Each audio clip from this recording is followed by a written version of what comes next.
sobre a guerra. Bom, o que eu posso falar disso é obviamente que é montado pelo sistema. Não fugiu do controle do sionismo, não saiu do controle dos senhores do mundo, não saiu do controle da elite, não saiu do controle do sistema. Então, é tudo programado. Ou você tem que ser muito inocente, ingênuo, bobo até, para acreditar que o Hamas, o grupo terrorista, ele chegou aí quase que praticamente de paraquedas na frente da faixa de Gaza para invadir Israel e não houve nenhum ataque a eles. Na faixa de Gaza é onde que está a maior concentração de ataques antiaéreos, o abate, as armas antiaéreas. Ou seja, se vieram pelo ar, deveriam já estarem mortos. Nem esta invasão haveria. Então você vê que é algo programado para acontecer. Não houve facilitação no caso.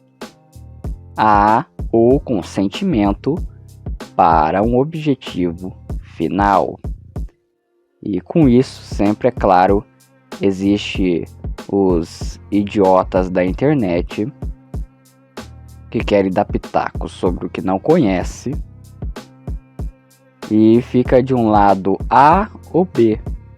Como sempre, acham que o lado A é um mocinho e o lado B é o demônio, quando na realidade a maioria dos, abre aspas, lados que nós encontramos no mundo, seja o que for, aqui no Brasil, né, ainda se discute sobre isso, numa idiotice de ambos os lados, é Lula e Bolsonaro.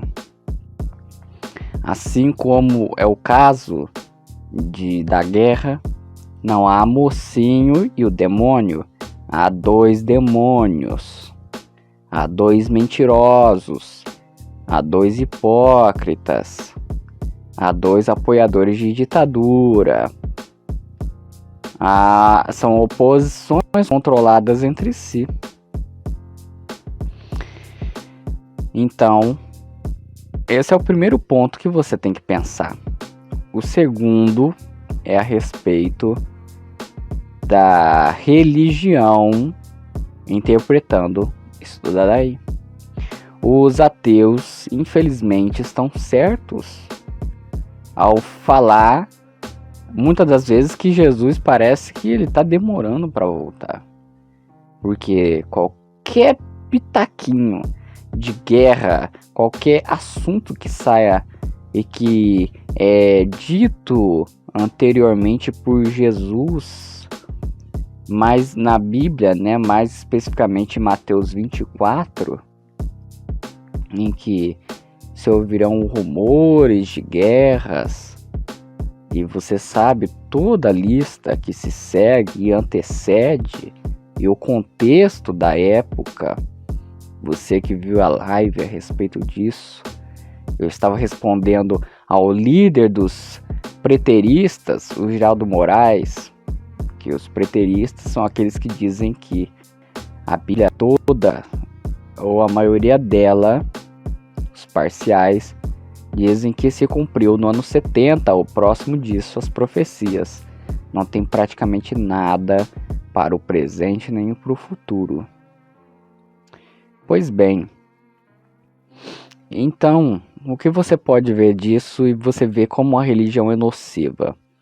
Bom, além do que está na mente do povo daquela religião sobre considerar o local sagrado, Jerusalém, por exemplo, para os judeus é uma das maiores coisas, se não a maior.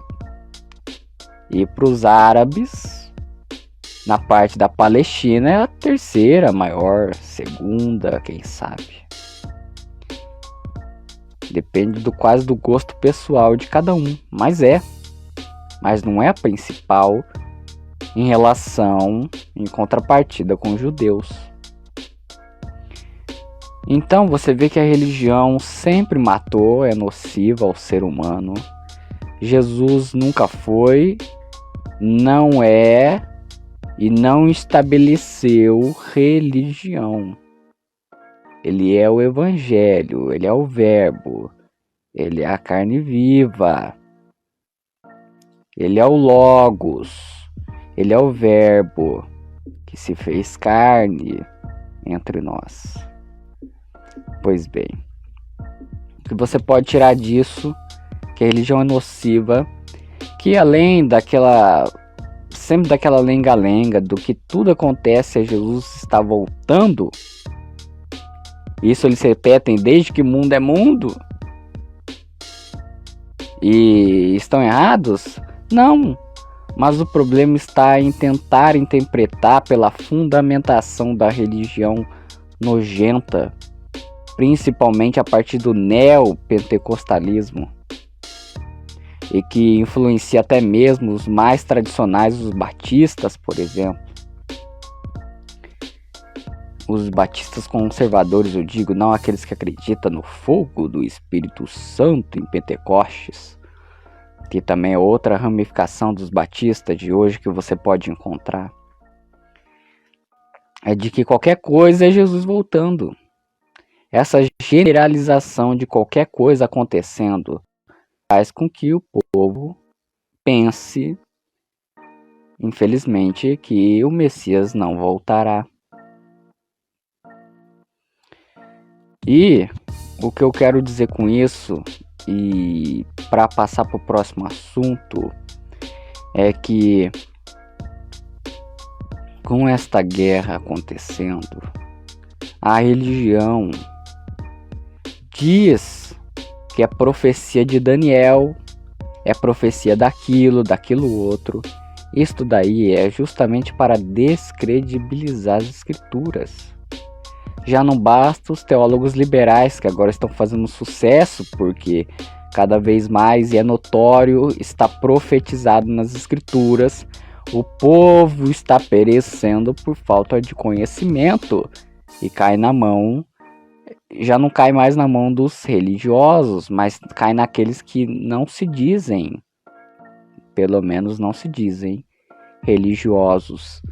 Temos aí um grande exemplo, chamado Fábio Sabino, tá certo? Nada contra a pessoa dele, mas os seus ensinamentos são mentirosos, são fundamentados naquilo que acha, na narrativa que se quer montar,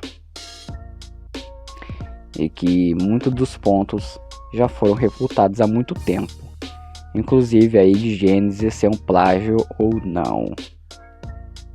Enfim, tem um vídeo a sair a este respeito e eu espero esclarecer ainda mais. Então cuidado, essa é a hora perfeita para você ver quem é falso profeta. E cada vez mais abaixar aí a sua cerca do que entra na sua vida. Quer dizer, ou aumentar, depende, né? Do que entra na sua vida, na sua mente, no seu ouvido, na sua audição, a respeito do tema, dos pseudo-despertos que dizem que a profecia, Gog e Magog, enfim, um monte de idiotice. Essa é a hora para você ver os falsos profetas.